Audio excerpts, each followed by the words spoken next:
In the endless steppes of Mongolia, 8 centuries ago, a single moment of personal devastation rippled outward until it scarred continents.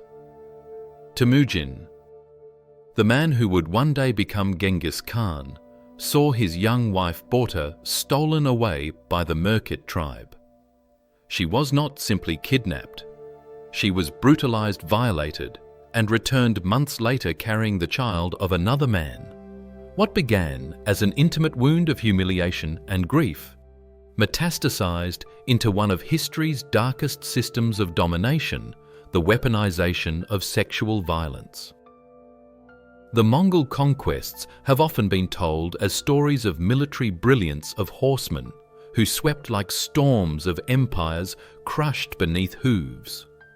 But behind the banners and bloodshed was a far quieter, more insidious kind of conquest, the conquest of women's bodies. What started as one man's shame became a continental strategy, turning rape from an act of chaos into a deliberate mechanism of erasure. Wombs became battlefields. Survival meant navigating fates that many whispered were worse than death. This is not a tale neatly confined to the dust of chronicles. Its legacy pulses in human bloodlines today. Modern geneticists estimate that 1 in every 12 men across Asia carries the mark of Temujin's lineage. 16 million living men can trace their Y chromosome directly back to him or his close relatives. It is perhaps the most chilling biological monument in history, not carved in stone but inscribed into flesh. The story you're about to hear is not comfortable. It cannot be. It forces us to confront how easily private trauma can spiral into public catastrophe when paired with absolute power. How the shame of a single abduction expanded into millions more, and how in the end, one woman's blade would sever not only a man, but the illusion of invulnerability itself. The year was 1162, when Temujin was born into this world. A world where stealing women was as ordinary as stealing horses, where strength was the only law, and where women themselves were reduced to currency in the arithmetic of tribal alliances. His own mother had been kidnapped by his father, and in that brutal culture, it warranted scarcely a mention. Yet, within this system, the young Temujin carried a seed of vulnerability that would one day harden into implacable cruelty. The steppes were already shifting. Raids grew larger, tribal confederations more ruthless, and the fragile rules of warfare that once bound violence were dissolving.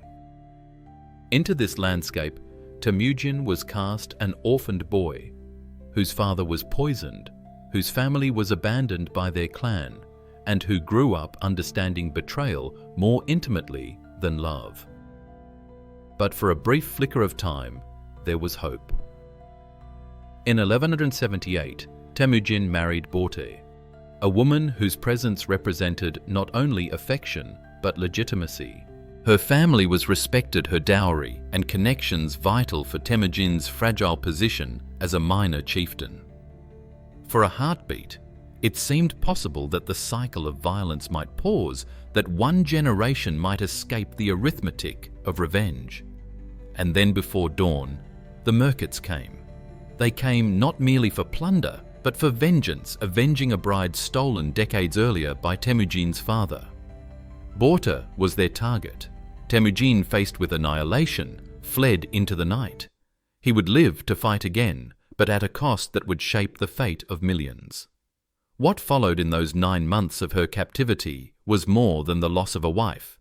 It was the forging of a scar deep within a man who would one day forge an empire. To understand Temujin's transformation, we must return to the landscape that raised him a place where brutality was not an exception, but the air itself. The Mongolian steppe was a world of vast grasslands, endless horizons, and a law as stark as the sky above. The strong survived, the weak were devoured. Horses, weapons, and women were the 3 currencies of power, and theft was the highest form of transaction. Bride kidnapping was as common as horse raiding. Women were bargaining chips in tribal alliances, tokens of honor and humiliation. Temujin's own mother Hoelun had been stolen by his father Yesuge from another man's yurt. That story, told without shame in the oral histories, was not scandal, it was tradition. Temujin was born into a cycle where violence did not merely settle disputes, but sustained entire systems of kinship and revenge. Yet even in such a world, the boy's early years were unusually cruel. His father was poisoned by enemies when Temujin was still a child, leaving his family unprotected. Their own clan, the Taichud, abandoned them to die, casting the widow and her children into the wilderness. What followed were years of gnawing hunger, desperate scavenging, and the humiliation of watching former allies refuse them even scraps. Temujin hunted fish, dug roots, and stole food from other children. Betrayal was the marrow of his upbringing, and mercy, he learned, was weakness. Still, he endured. By the time he reached manhood, the boy who had once survived on wild onions and stolen bones had clawed his way back into relevance, gathering allies through a mixture of charisma, cunning, and sheer will. In 1138, his fortunes changed again when he married Borta. She was not merely a bride, she was a doorway to legitimacy. Her family, the Ongirat, were powerful and respected. Her dowry brought material support. Her lineage much-needed prestige.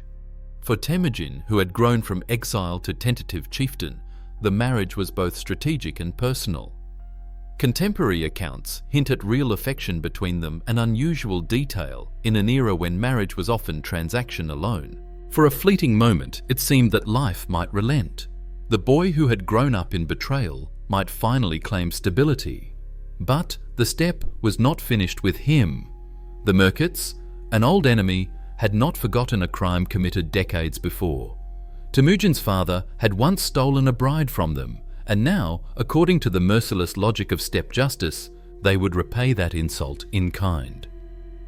The raid came at dawn, sudden and overwhelming. Horses thundered into Temujin's camp. Warriors cut through his followers before defenses could form.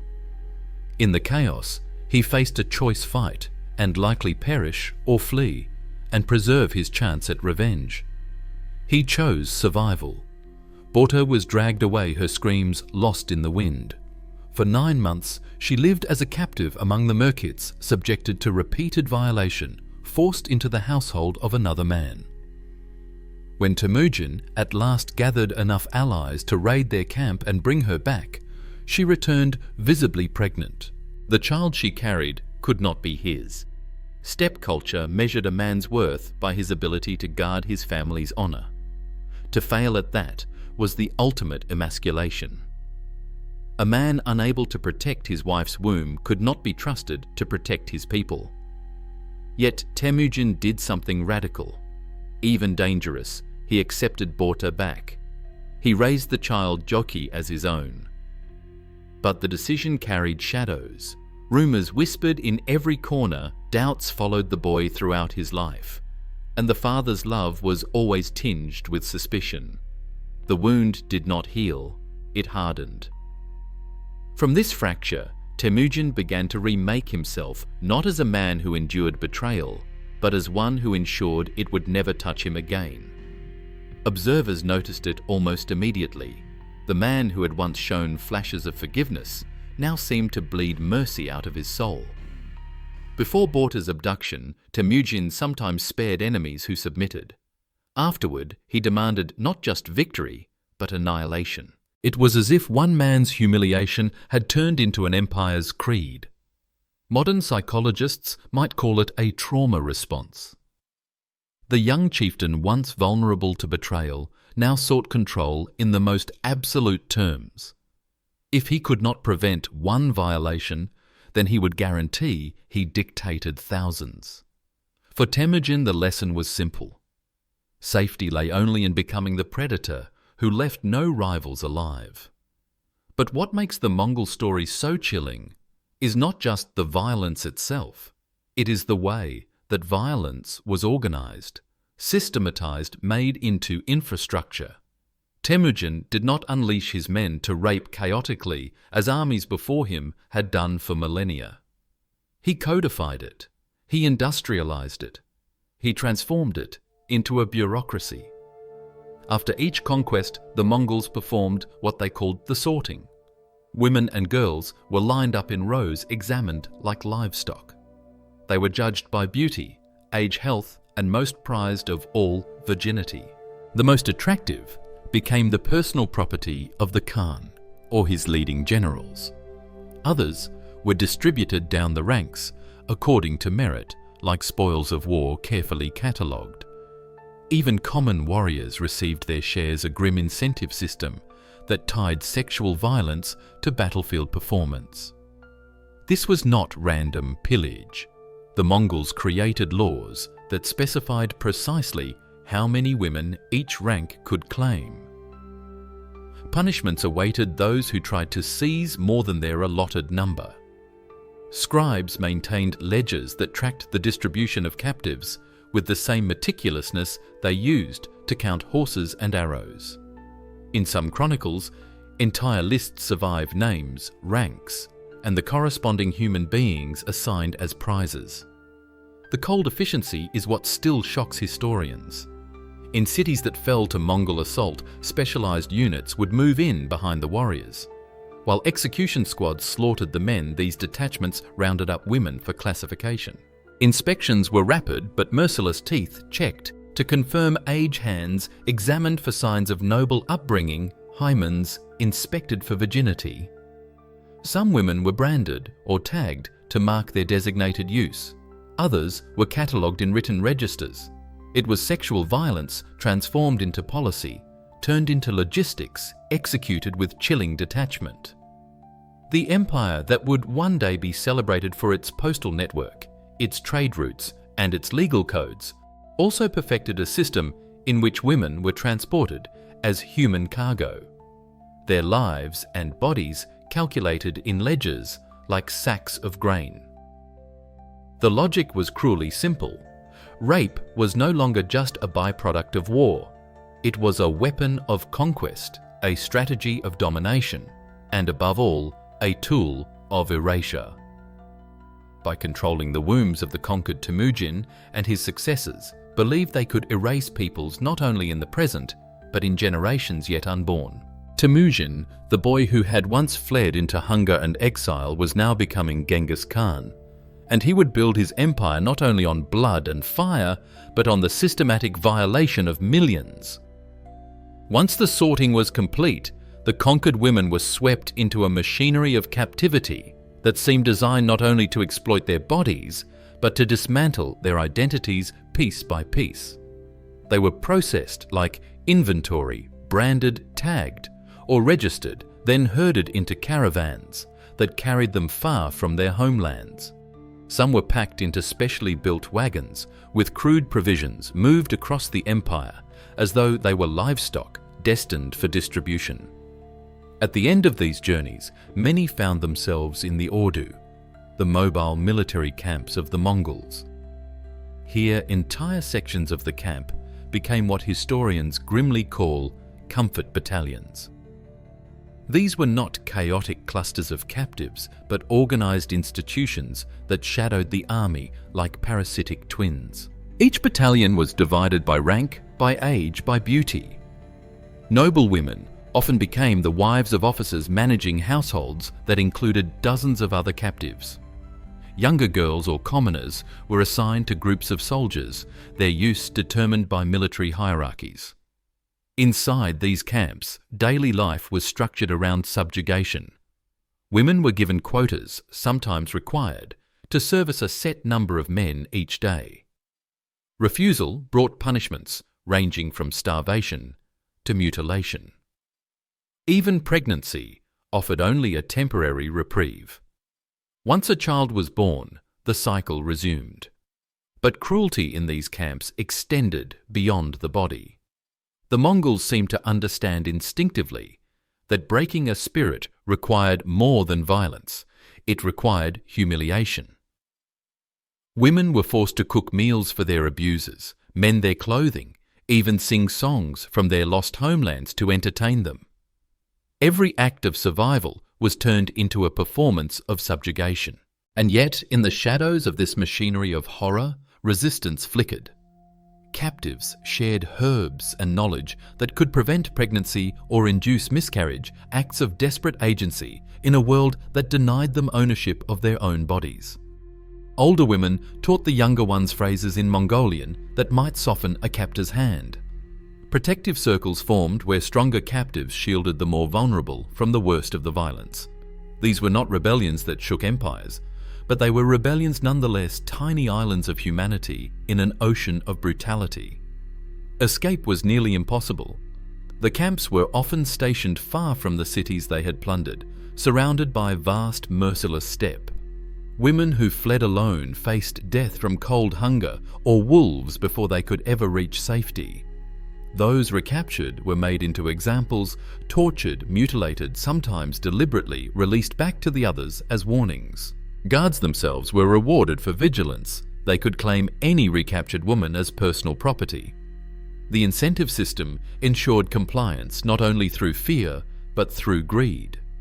Still, stories survive of women who chose death over subjugation, flinging themselves into rivers or smothering their newborns to spare them a future in chains. Others carried daggers hidden in clothing, waiting for the rare moment of vulnerability when they could strike at a captor. Though most of these acts ended in swift death, their memory lingered, carried in whispers through the captive networks. The Mongols, for all their efficiency, never fully erased resistance. In every camp, alongside the endless rituals of degradation, there lived a quiet defiance, the refusal to surrender completely, the determination to remain human even when reduced to inventory. The Tatars were the first to discover what Mongol conquest truly meant. After their defeat, Genghis Khan gave a command that was both simple and horrifying. Every Tatar male taller than the height of a wagon wheel was to be killed. The measurement was cruelly efficient. It included grown men and boys as young as 5. When the slaughter ended, only women and very young children remained. The survivors were parceled out among Mongol soldiers with one chilling directive: they were to bear Mongol children. In one generation, the Tatars ceased to exist as a distinct people. Their bloodline was not extinguished, but consumed, absorbed into the genetic empire Genghis Khan was building through wombs rather than swords. Historians call it genetic genocide, the deliberate erasure of a people by replacing their offspring with those of the conquerors. The Tatars were only the beginning. The Tangut kingdom faced an even more grotesque fate. Here the Mongols experimented with a new form of psychological torture. Instead of killing all the men, some were left alive, castrated, powerless, forced to watch as their wives and daughters were violated and impregnated by Mongol soldiers. Survival itself became another punishment. For noble families, the violence took on a theatrical cruelty. Princesses and aristocratic women were singled out publicly, raped in front of crowds. These acts were not only about sexual gratification, but about demonstration, an exhibition that no status, no lineage, not even royal blood could shield one from Mongol domination. Daughters of kings who once commanded courts became camp followers, reduced to trophies, passed from one captor to another. The scale is almost beyond comprehension. In the City of Merv chronicles claim that each Mongol soldier was assigned 300 to 400 women. In Nishapur, the numbers were even higher. These are not exaggerations born of propaganda. Mongol scribes themselves kept records of such quotas with the same meticulousness they applied to arrows and horses. Women became items of supply, their bodies recorded in ledgers that reduced human life to statistics of plunder. Cities that surrendered to the Mongols faced no less a horror. Instead of wholesale massacre, they were forced to provide tributes of women, often the daughters of leading families. Presented as gifts to the Khan, the pretense was honor, but the reality was systematic violation. Failure to meet the quota meant destruction of the entire city. Communities desperate to save themselves found themselves participating in their own humiliation, handing over their daughters in a desperate gamble for survival. This is what made Mongol conquest unlike anything that had come before.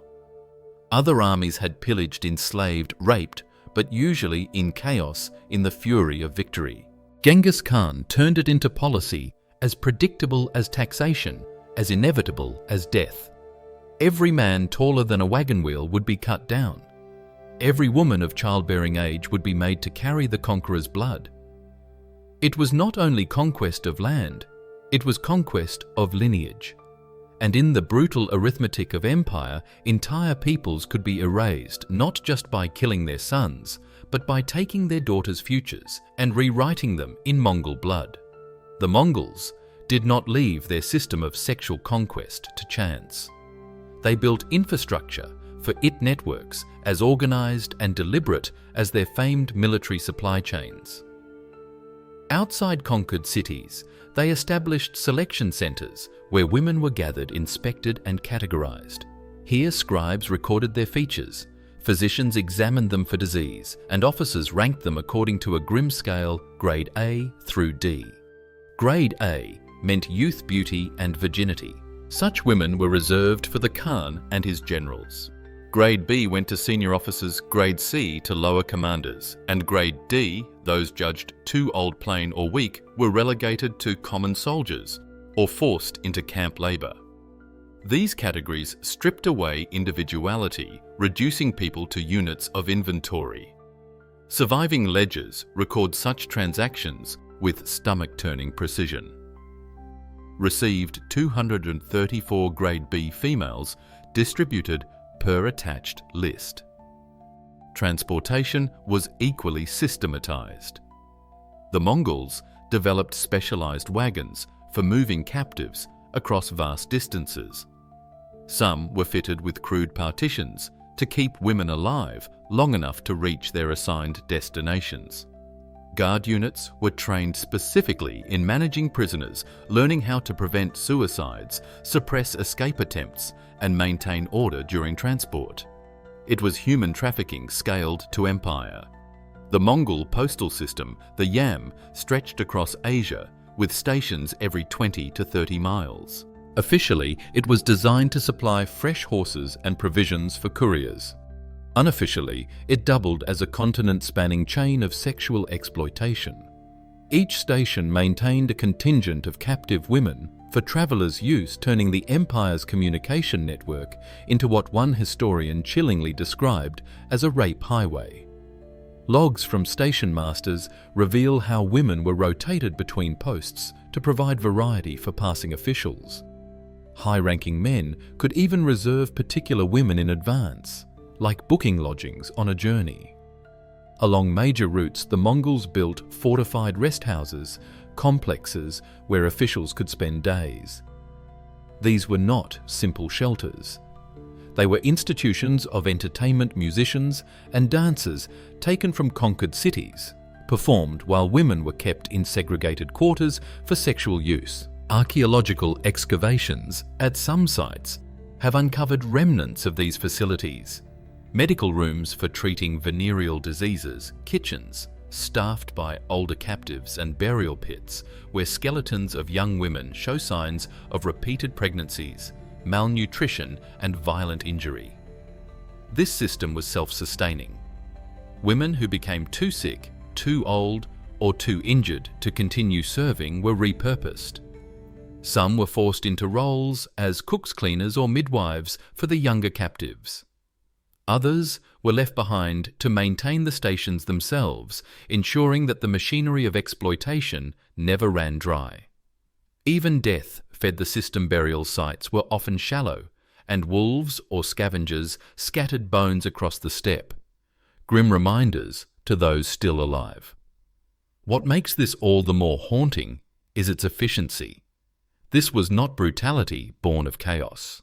It was designed, maintained, and recorded by administrators, drawn from conquered populations, scribes from China, merchants from Persia, scholars from the Islamic world. They kept the ledgers, balanced the provisions, and ensured that the system of sexual slavery functioned as smoothly as taxation or trade. The Mongols are remembered for creating the Silk Road, a network that carried goods and ideas across continents. But woven alongside that road was another darker artery, one that carried suffering, degradation, and the calculated erasure of entire peoples. The pinnacle of Mongol sexual exploitation was not the battlefield raid or the mobile camp, it was the military brothel. These were not improvised clusters of captives. They were planned, purpose-built facilities, cities within cities, designed to keep an army of conquerors satisfied. At their largest, they housed thousands of women, organized with the same military precision that governed cavalry units. Districts were divided by ethnicity, age, and specialty. Some quarters were reserved exclusively for virgins celebrated as rewards for officers. Others housed women who were pregnant, as certain Mongol superstitions held that sex with expectant mothers brought luck in war. The brothels were cities of suffering, but their organization reflected the empire's obsession with order. Architectural records that survive describe barracks-style dormitories, narrow corridors designed to prevent mass escapes, and central kitchens where food could be laced with sedatives to keep captives docile. Medical rooms existed not for the welfare of women, but for the soldiers who used them, inspection tables where diseases were checked, treatments applied and bodies discarded when deemed unfit. Punishment cells, stark and windowless, were reserved for those who resisted. The blueprints read like prisons, but prisons without sentences, only endless service. Administrators were recruited from conquered peoples. Chinese eunuchs, Persian merchants, Arab scholars. Their skills, once used for governance, trade, or learning, were twisted into maintaining the machinery of exploitation. They catalogued the women-managed supplies and enforced systems of improvement. One surviving manual details methods for breaking resistant captive, strategies for maximizing pregnancies, and protocols for maintaining hygiene to prevent disease outbreaks. It reads less like a document of war and more like a handbook of industrial production, except the raw material was human. Some facilities specialized. Near military training camps, young soldiers were initiated into sexual violence as part of their education. Near hospitals, brothels contained women with rudimentary medical skills, forced to tend the wounded before being used themselves. This specialization reveals how deeply sexual exploitation was integrated into Mongol governance. It was not an accessory to war, but a component of it. The hierarchy among women mirrored that of the army. Captives from noble families often became senior wives to officers managing dozens of lower-ranked women in grotesque parodies of domestic households. Some gained small privileges, better food, lighter labor by serving as intermediaries. Others endured harsher roles, assigned quotas of men to service daily, punished if they failed to meet them. Pregnancy was no shield. Children were often taken and raised as Mongols, while their mothers were forced back into cycles of abuse. And yet, even here, beneath the weight of institutionalized horror, humanity found fragile ways to endure. Women formed networks protecting the young, sharing knowledge of herbs, teaching lullabies and prayers, to remind each other that they were more than what their captors decreed. These were not rebellions that toppled empires, but they were rebellions nonetheless. Acts of survival that preserved a sliver of identity against machinery designed to erase it. The Mongols prided themselves on efficiency. Their empire stretched from the Pacific to the Caspian, bound by postal routes, military codes, and trade networks. But alongside those achievements ran another system equally disciplined, a bureaucracy of sexual violence so vast and normalized that it became indistinguishable from the empire itself. The trauma inflicted by the Mongol system did not vanish with the withdrawal of their armies. It seeped into the cultures they touched, reshaping traditions, architecture, and even the ways families imagined the safety of their daughters. In many societies, the shadow of Mongol predation became so heavy that daily life was permanently altered. In China, the practice of foot binding, which had existed earlier, spread with new urgency. Families bound their daughters' feet to make them less mobile, less attractive to raiders. The painful ritual was not simply aesthetic. It was a desperate strategy of protection. Architecture, too, changed. Homes began including hidden chambers and secret compartments where women could be concealed during sudden raids. Families poured more resources into defensive compounds, sacrificing beauty for survival. In the Islamic world, the practice of purdah, the seclusion of women, deepened dramatically. Women who had once moved relatively freely in marketplaces and public squares now retreated behind walls and veils. The hijab, once a marker of class or religious identity, hardened into armor against exposure. Markets began scheduling separate hours for men and women, minimizing the chances of encounters that could turn violent in times of instability. Communities adapted in even more heartbreaking ways. Protective infanticide, killing newborn girls rather than risk them growing into captives, was practiced in some places. Others scarred their daughters' faces, deliberately disfiguring them in hopes of making them less appealing to Mongol soldiers. In villages across Central Asia, beauty was no longer considered a blessing but a curse, a trait that might doom a family to annihilation. Marriage customs shifted as well. Families arranged unions earlier, believing that a married woman might face slightly better treatment if captured. Legal contracts included clauses anticipating rape or abduction, with provisions for divorce or inheritance if a bride was taken. Entire systems of kinship and alliance were recalibrated in response to the possibility of sexual violence. But the impact was not only structural, it was psychological. Mothers who survived Mongol captivity often struggled to bond with children conceived through rape. These children grew up marked by whispers of illegitimacy, caught between two worlds, never fully accepted by either. In some places, rituals were created to cleanse returning women, ceremonies of smoke, water and prayer designed to wash away defilement. Yet many survivors never reintegrated their presence, a living reminder of trauma. The cultural memory endured in song and story. Folk ballads whispered warnings about Mongol raids. Lullabies taught girls to hide, to run, or even to die before being taken. Proverbs shifted.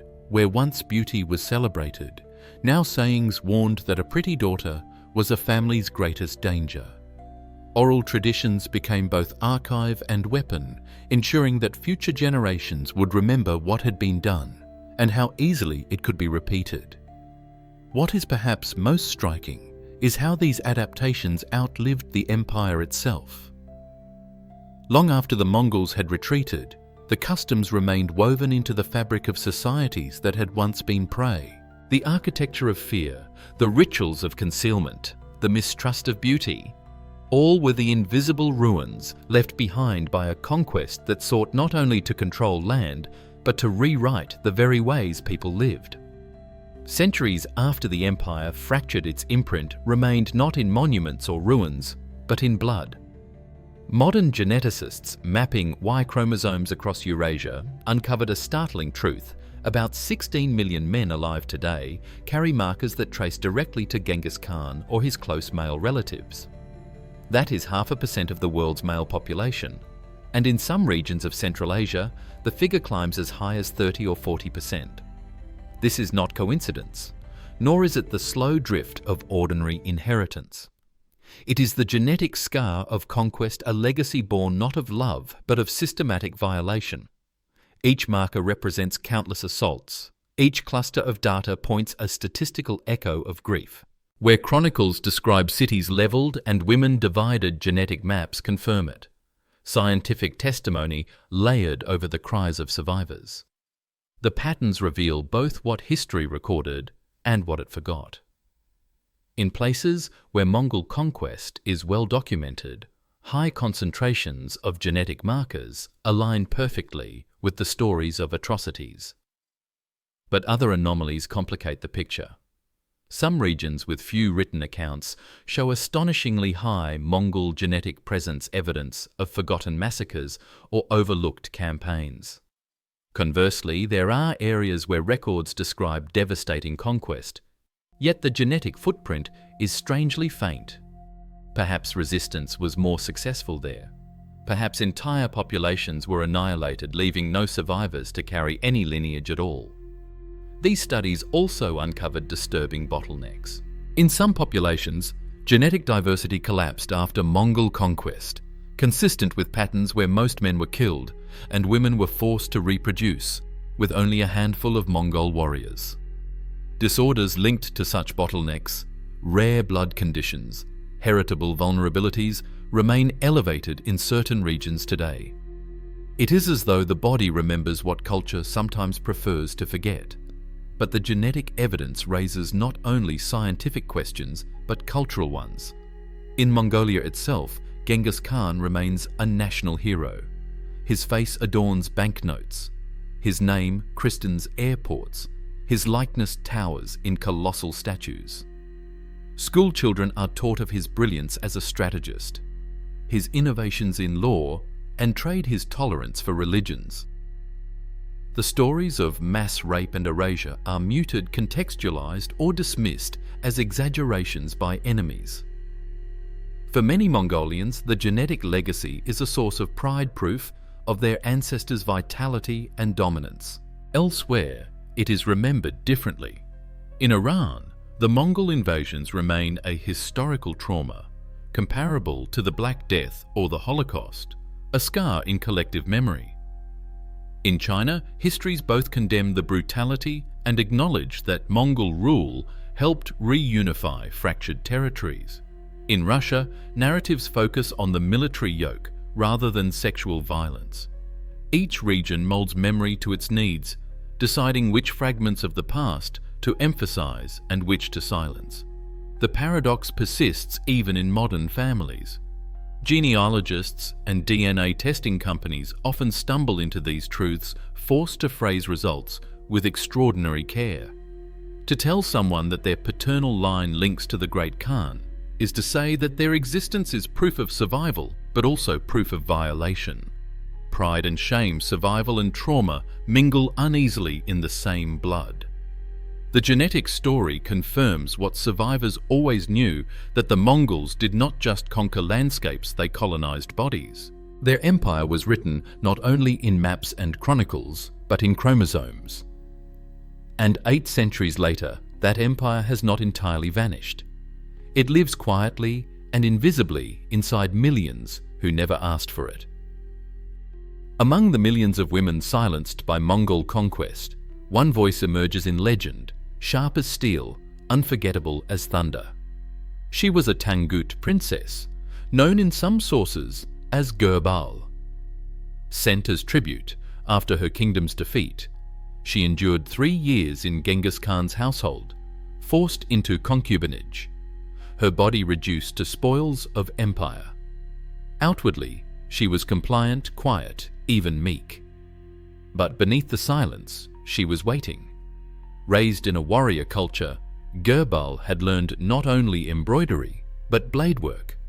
She began weaving sharpened metal into her elaborate hairstyles, disguising weapons as ornaments. She studied the Khan's habits, how he drank too much when storms rolled across the steppe, how his guards grew careless in foul weather, how the great conqueror believed himself untouchable in his own tent. On a storm-swept night in August 1227, opportunity arrived. Rain lashed the yurt's guards huddled in shelter, and the Khan, drunk with victory, and wine summoned her as he had countless times before. But this time, when he reached for her, she struck. With a blade disguised as a hairpin, she cut him where he was most vulnerable. His scream was drowned in thunder as blood spread across silk cushions. Accounts differ in detail, but all agree on the outcome. The man who had made sex into war discovered in a moment of agony that even he could be conquered by a single woman with nothing left to lose. By dawn, guards found her seated calmly beside him. She did not beg, did not flee. "He took my body for 3 years," she is said to have told them. "I took his manhood in 3 seconds." The trade seems fair. They killed her instantly, but the damage was done. The Mongol elite could not allow the truth to spread. Official chronicles claimed the Khan fell from his horse or died of illness. But whispers travelled faster than proclamations. Captive women across the empire repeated the tale, each retelling adding fire. The predator had been undone by his prey. The consequences rippled. Mongol leaders imposed new rules, concubines searched thoroughly. Hairpins banned access to the Khan restricted. Yet paranoia lingered. Commanders who once boasted of their private harems now eyed their concubines with suspicion. Some became more brutal in their fear, others more cautious. The myth of Mongol invincibility had cracked. For conquered peoples, Göbel became a folk hero. Songs praised the princess of the storm. Shrines appeared in secret offerings left by women praying for courage. The Mongols tried to suppress her memory, but suppression only sharpened her legend. In whispered stories, she became not just a woman, but a symbol proof that even in absolute captivity, resistance remained possible. Her act did not end the empire, but it changed it. Without Genghis Khan's personal command, successors continued the machinery of sexual violence, but never with the same confidence. The infrastructure persisted, military brothels, quotas forced breeding, but the ghost of Göbel haunted every tent. The conquerors knew now that their victims were not powerless. The empire itself eventually fractured, dismantled by rebellion, exhaustion, and time. Survivors burned the brothels, buried the mass graves, and performed purification rituals for the scarred. Yet the damage endured in bloodlines, in customs bent by fear, in songs heavy with warning. 8 centuries later, the Mongol legacy remains a paradox. Genghis Khan is celebrated as a unifier, a lawgiver, a military genius. His image stands on Mongolian currency, his name on airports, his statue gleaming in steel. Yet scattered across Asia are millions who carry proof in their DNA that their ancestors were violated by him or his armies. Their very existence is both wound and survival. And in this paradox lies the hardest truth.